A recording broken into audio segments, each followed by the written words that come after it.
Now, people that have gotten involved with channeling, it's like channeling is one of the best ways to get possessed that you could ever imagine. You know? And we were seduced into that in the New Age movement. And so it was so smooth the way it was done. This was an Anunnaki trick. Okay? Fallen angelic Anunnaki races did this very, very well. They taught us how wonderful it was to finally have somebody out there through there talking to us that we didn't even ask who it was. We didn't care. At least somebody was talking to us. You know, at least there was somebody's out there. We're not alone down here. And then they tell us wonderful things like things about Christ consciousness that we really, really wanted to find out about because we had a resonance to that. And they could lead us like little babies, lead us through the channeling movement without telling us anything about the fact that what they were doing is biofield attachment and keeping us amused and distracted over here. Oh yes, here's how you manifest what you want here. Excuse me while I plug myself into your kundalini and sap your life force, this kind of thing. They didn't tell you about that part of it. You don't need to be a channel. There's a lot of channels that walk around. I'm a channel. It's like, impress me. Yeah. We're all channels, hate to tell you. Okay? Everybody here channels frequency and energy. The thing is, what they mean by I'm a channel means I'm talking to somebody important that's above and beyond this reality field. This is the attitude that tends to go with the channeling thing, where I'm talking to somebody more important, so therefore I have more knowledge, so you need to listen to me. It's like a power play. Some of them are sweet about it. Others are really arrogant and obnoxious about it. What they don't realize is they're confessing their own level of lack of development. You don't need to have somebody else come and talk through your mouth when you know how to speak through your own.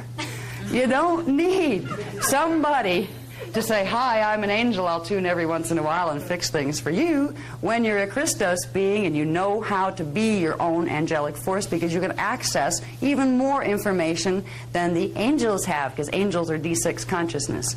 You have a level of D6 consciousness. Archangels, they're into the oversoul realm. You have oversouls.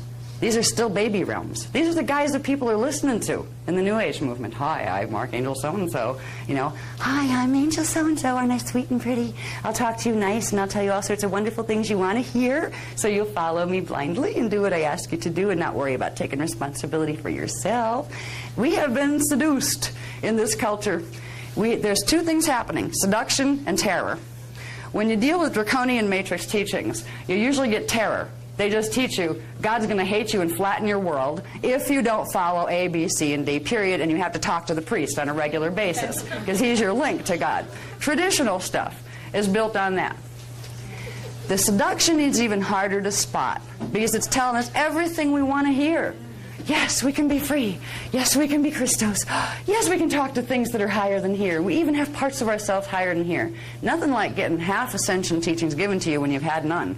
Half looks really good when you didn't have any to start with.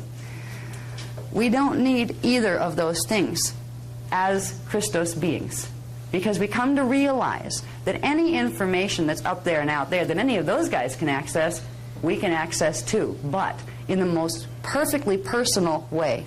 You might not get verbal translation. You might not have your Christos self level talk to you verbally.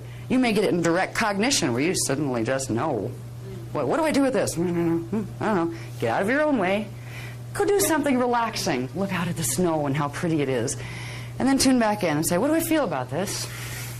And if you're running your Maharic seal, you will begin to get an imprint from your D12 divine blueprint, which will override any distortions that are coming through from the emotional body that has connections to twisted grids in the planetary grid, so you can't always tell if what feels good is good for you. You know, you will be able to establish these lines of communication.